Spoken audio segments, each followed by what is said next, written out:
Lo scorso ottobre rapinarono una gioielleria di Dolo picchiando la titolare e un cliente, arrestati dai carabinieri i componenti della banda. Il video della violenza nelle telecamere di sorveglianza.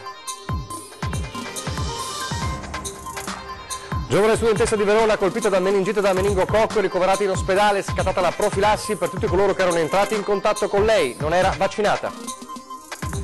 Grave incidente stradale ieri sera lungo la Nualese nel Trevigiano, 6 persone rimaste ferite, tra loro anche un bambino di 7 anni. Inchiesta BPV, nuova udienza per l'ammissione delle parti civili, manifestazione dei risparmiatori davanti al Tribunale di Vicenza. Esibizionista al parco durante la pausa pranzo dal lavoro, 35enne nei guai nel Padovano, maxi multa da 10.000 euro. Caldo estivo per questo fine aprile, weekend, concorsa verso il mare e le spiagge, il ponte del 25 aprile all'insegna del sole. A Padova la premiazione dei migliori lavori del progetto La cultura della legalità, che ha coinvolto scuole di tutto il Veneto. Telespettatori di Antena 3, buongiorno, ben trovati, buon sabato. La prima edizione dei nostri telegiornali si apre, come avete visto e sentito dai titoli, con la cronaca. Ricorderete, metà ottobre dello scorso ottobre, un violento assalto armato in una gioielleria di Dolo con la titolare e un cliente picchiati dai banditi, poi in fuga nonostante due passanti e un negoziante avessero cercato di fermarli. Ebbene, i carabinieri hanno stretto il cerchio attorno ai componenti della banda, arrestandoli e utilizzando anche il video della telecamera di sorveglianza che aveva immortalato le scene di quella violenza. Da poco si è conclusa la conferenza stampa dei carabinieri a cui ha assistito il nostro Tommaso Stoppa, che sentiamo allora al telefono per i dettagli di questa vicenda. Tommaso. Sì, buongiorno da Mestre. Sono stati arrestati questa mattina i 4 responsabili della rapina dello scorso 13 ottobre nella gioielleria Canova di Dolo, un episodio che aveva suscitato piuttosto scalpore al tempo per le sue modalità. Si tratta di 4 soggetti, 2 autori materiali della rapina e 2 basisti, tutti di Brindisi, e sono stati arrestati tra le province di Brindisi e di Lecce.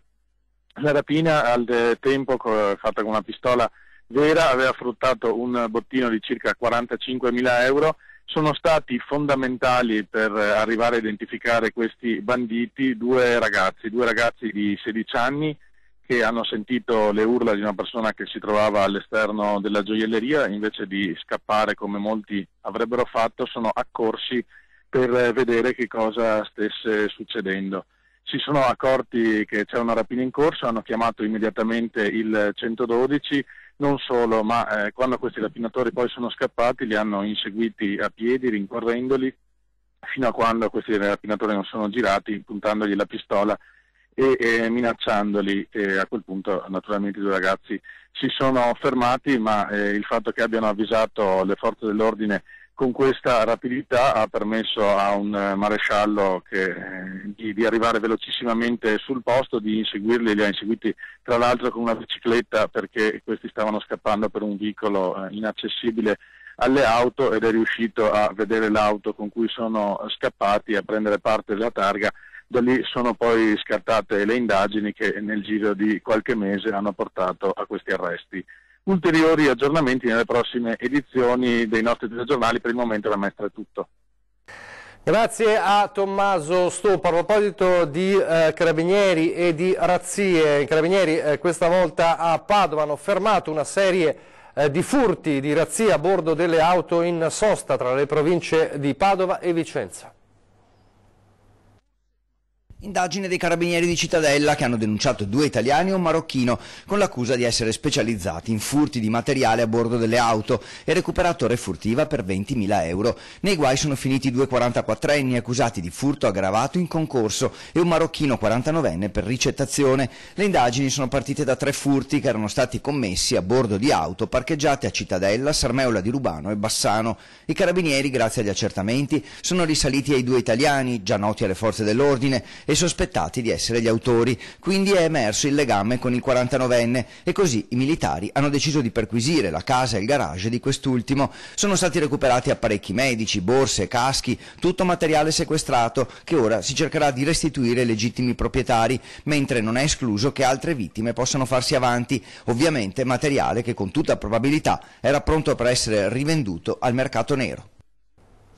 E sul fronte sicurezza si registrano anche dati in controtendenza, almeno nella Marca Trevigiana. Ieri sono stati presentati dalla Prefettura e dalle forze dell'ordine i dati sui reati dal 2017 ad oggi e anche dal 2013 ad oggi. Ebbene, c'è, secondo i dati delle forze dell'ordine, un drastico calo, ad esempio, dei furti in casa, ma aumentano, ad esempio, le estorsioni, aumenta l'usura e gli arresti per droga.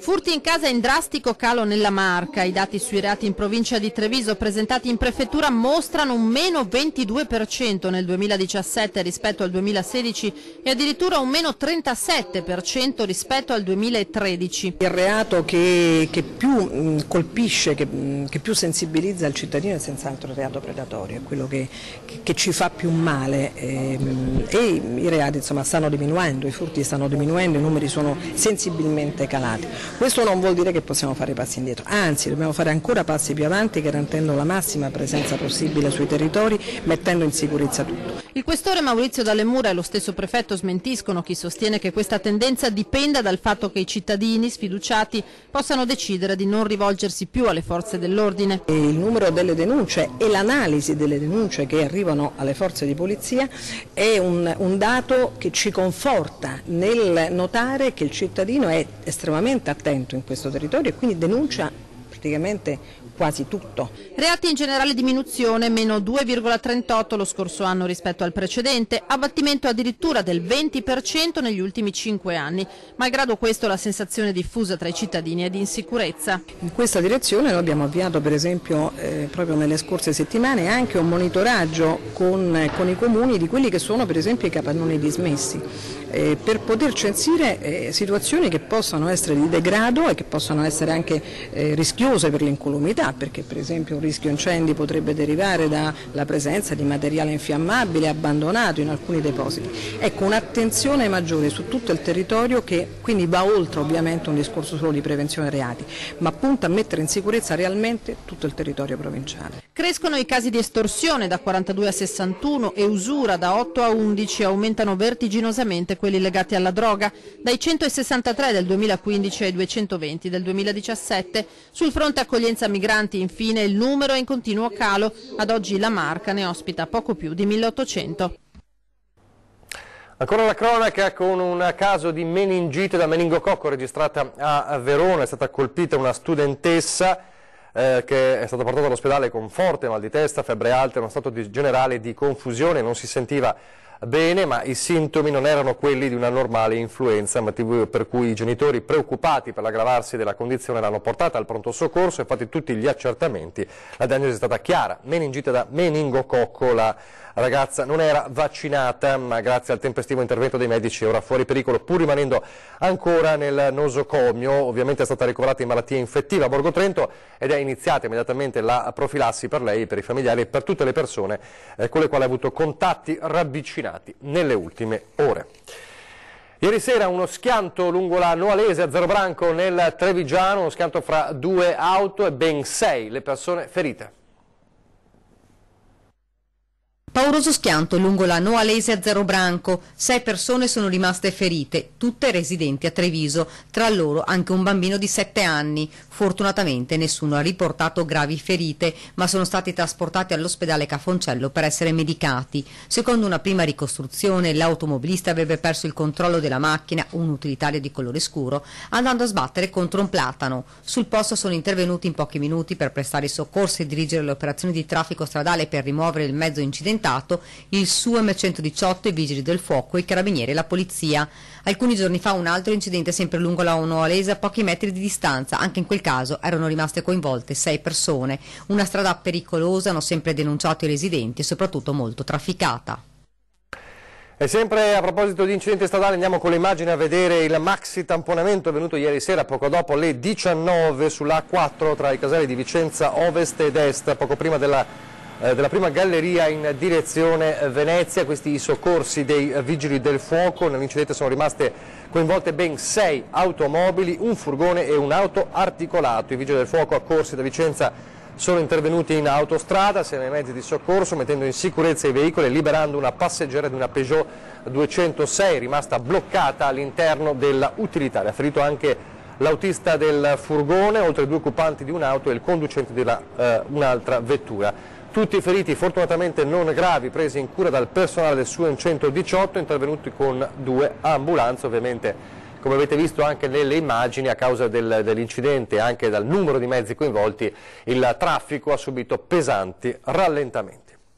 Restiamo a Vicenza per parlare di banche, perché stamane è in corso una nuova udienza. Parliamo dell'inchiesta Banca Popolare di Vicenza per ammissioni di parti civili, attesi 5.000 parti civili per la presentazione, avvocati, associazioni di consumatori presenti, tutti ovviamente in coda. C'è stata qualche lamentela da parte degli avvocati anche per il sistema, preoccupazione si percepisce per il ritiro dei ricorsi da parte degli avvocati di Zonin, l'ex presidente di BPV, sui beni posti sotto sequestro conservativo. Come avete visto nelle immagini, manifestanti e risparmiatori in manifestazione davanti a Palazzo di Giustizia, e c'è stata qualche tensione perché è stato impedito loro di protestare da parte delle forze dell'ordine. Vi daremo conto di tutta questa giornata, di questa mattinata in tribunale e anche delle proteste nel nostro telegiornale di questa sera del Veneto a partire dalle 18:30. Ma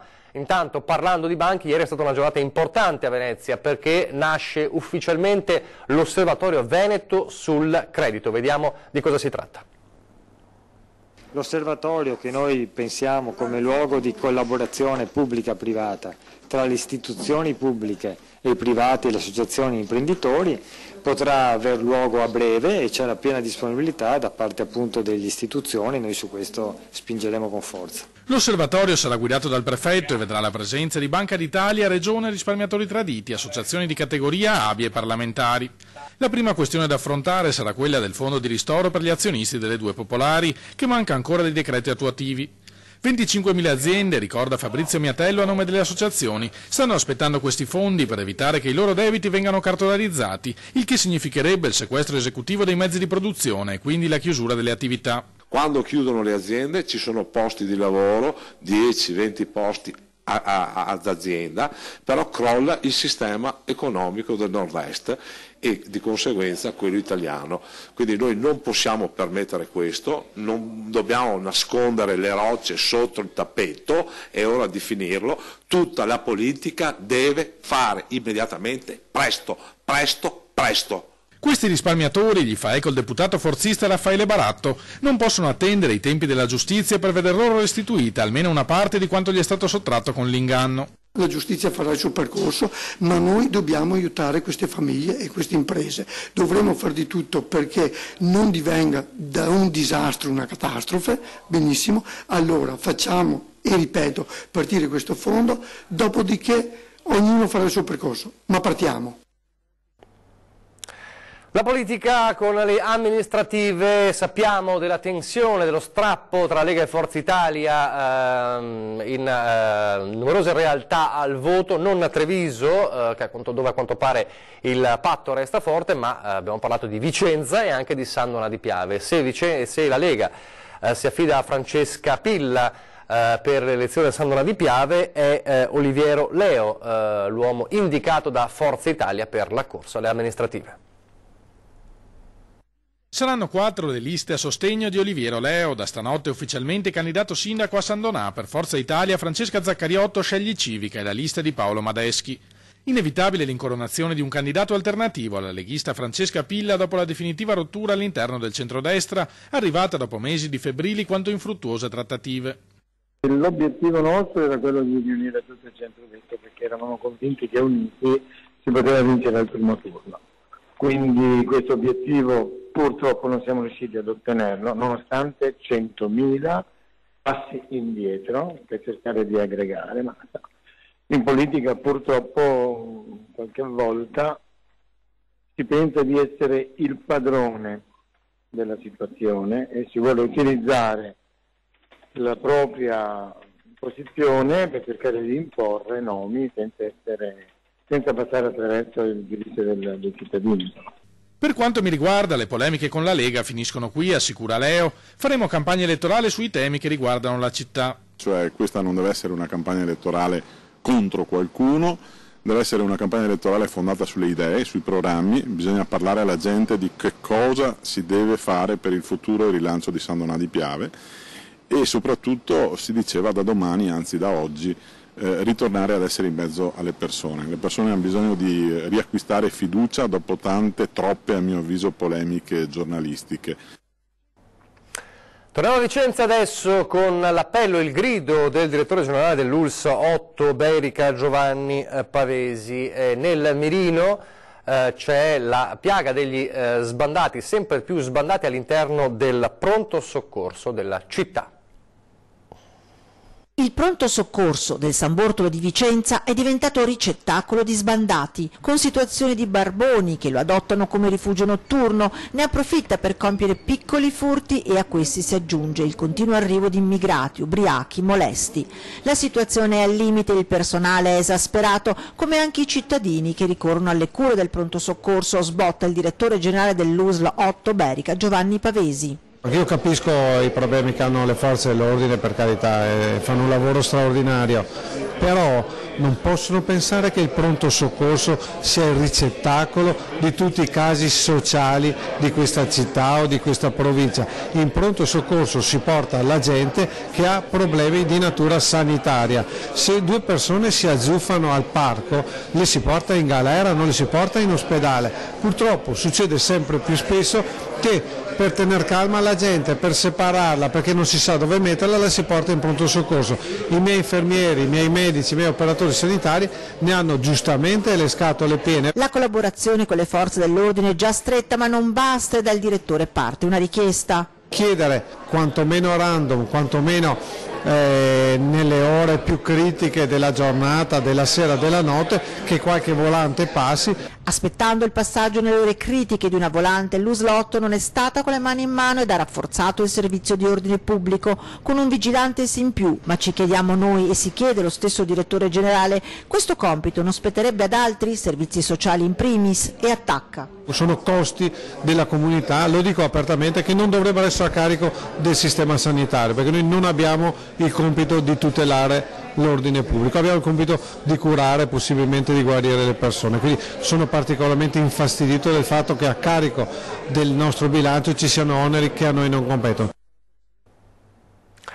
Andava al parco spesso in pausa pranzo per trasformarsi in un vero e proprio esibizionista, adesso un 35enne è stato stangato dalla polizia locale a Fontaniva.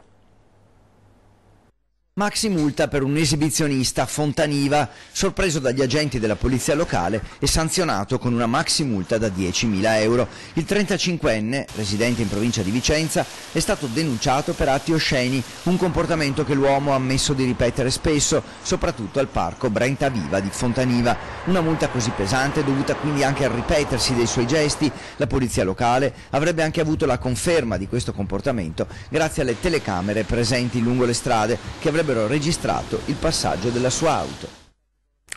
Adesso una breve pausa pubblicitaria.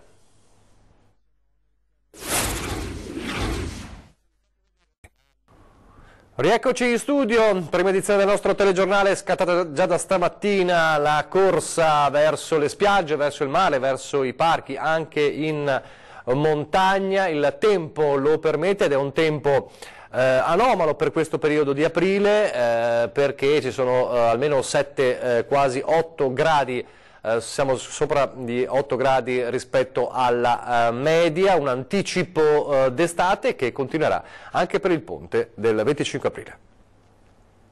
Un anticipo d'estate in piena regola, merito o colpa, dipende dai punti di vista dell'anticiclone Apollo, che porta un'alta pressione che sta regalando giornate ricche di sole. Il cielo sarà sereno o solo localmente poco nuvoloso, ci sarà un ampio soleggiamento con temperature dai valori quasi estivi. È inutile andare a cercare refrigerio in montagna perché anche lì la colonnina di mercurio salirà fino a 23-24 gradi. I valori che stiamo registrando in questi giorni si trovano sopra la media del periodo di quasi 6-7 gradi, quindi sono temperature eccessivamente alte. Molti coloro che, approfittando di queste giornate, trascorrono alcune ore al mare o lungo il Piave, un assaggio di estate a tutti gli effetti. Alta pressione e bel tempo anche per il ponte del 25 aprile, ma chi sta organizzando picnic e gite per il 1° maggio probabilmente dovrà rivedere i propri programmi. In arrivo infatti correnti instabili nord-atlantiche, portando probabilmente una perturbazione fortemente temporalesca proprio durante il ponte del 1° maggio.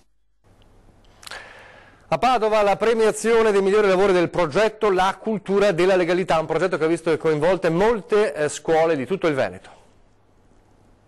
Una risposta bellissima, molto interessante e approfondita da parte dei nostri giovani. Hanno superato brillantemente l'esame di cultura della legalità i tanti studenti veneti che hanno partecipato al progetto La Cultura della Legalità e l'impegno dei giovani per la sua promozione.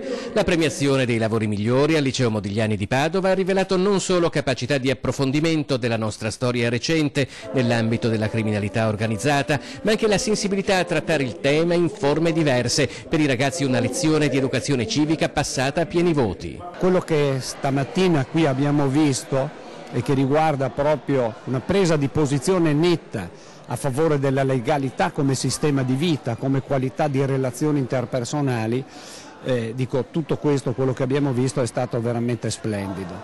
Il livello di legalità di un paese è anche una questione culturale, per questo la scuola gioca un ruolo fondamentale. Il principio del rispetto delle regole è fondamentale ed inizia proprio dalle piccole cose, dalle regole di comportamento, di educazione, fino poi al rispetto delle regole normative. Ecco, sappiamo bene come diffondere una cultura della legalità significhi quindi riuscire a far sì che venga rispettata la libertà propria e quella altrui soprattutto. Se tutti si adoperano perché la legalità sia pane quotidiano, forse avremo un futuro migliore, ma è sicuramente una città più vivibile, una città a misura di persone e una città dove le persone sono per qualche volta, magari tutto il giorno, più sorridenti e non arrabbiati. Nuovi mezzi a disposizione per la Protezione Civile di Venezia, che nell'ultimo anno è stata impegnata in numerose missioni.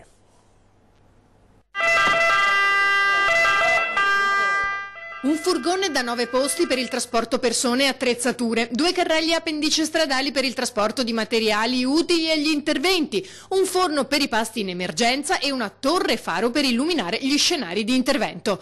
I gruppi comunali di volontariato di protezione civile hanno nuove attrezzature a disposizione. A consegnarli nella sede mestrina di via Muttinelli l'assessore alla protezione civile Giorgio Deste. La protezione civile ha sempre bisogno di nuovi mezzi e nuove dotazioni, l'amministrazione comunale in questo senso è stata generosa e ha avuto la possibilità di fornirci dei nuovi mezzi. Diciamo che è stato un bel risultato per noi, per avere la possibilità di operare ancora più efficacemente sul territorio del comune. Un investimento di 40.000 euro per permettere ai volontari di lavorare al meglio, anche se le forze in campo non sono mai abbastanza. Questa amministrazione nelle sue politiche ha sempre cercato di coinvolgere i cittadini a tutti i livelli e vedere poi dimostrare alla cittadinanza che l'amministrazione mette a disposizione anche con un investimento economico dei mezzi a un gruppo di volontari della nostra città fa capire che crede nelle loro competenze e nella loro organizzazione. Quindi l'invito è anche agli altri cittadini di dare la loro disponibilità o per questo tipo di iniziative come la protezione civile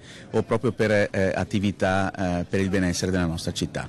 Abbiamo sempre bisogno soprattutto di volontari, a dire la verità, però abbiamo anche bisogno di tanti mezzi e materiali e al momento l'amministrazione comunale sta cercando di provvedere alle nostre necessità. Speriamo che nel futuro possa andare avanti la collaborazione che stiamo avendo. Nel 2017 i volontari hanno dedicato quasi 33.000 ore del loro tempo alle attività di protezione civile, 2.200 in più rispetto allo scorso anno.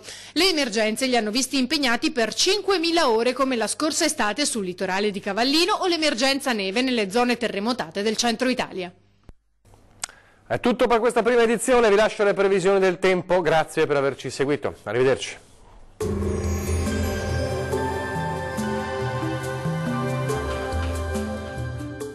Termoidraulica Susin. Se compri una caldaia, in omaggio il condizionatore. Termoidraulica Susin a 0 branco. Ben ritrovati a un nuovo aggiornamento meteo. Sarà una domenica all'insegna del bel tempo in compagnia dell'alta pressione Apollo. Nel dettaglio sul Veneto poche novità rispetto ai giorni scorsi. Sarà infatti una bella giornata di sole ovunque e il cielo si presenterà sereno praticamente ovunque o al massimo velato. Il clima risulterà parecchio caldo con temperature minime comprese tra 10 e 12 gradi, massime in aumento tra 20 e 24 gradi. Situazione del tutto simile sul Friuli Venezia Giulia, anche qui non mancherà il sole.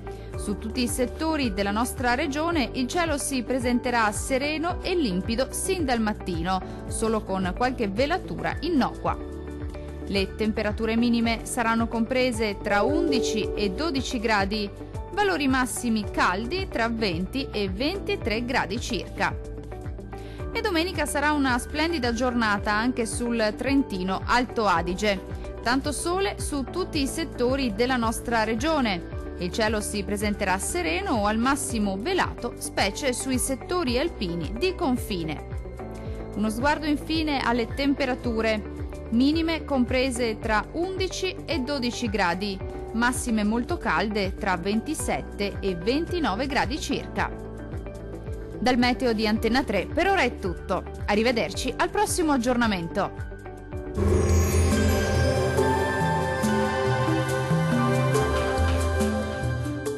Termoidraulica Susin. Se compri una caldaia, in omaggio il condizionatore. Termoidraulica Susin a 0 branco.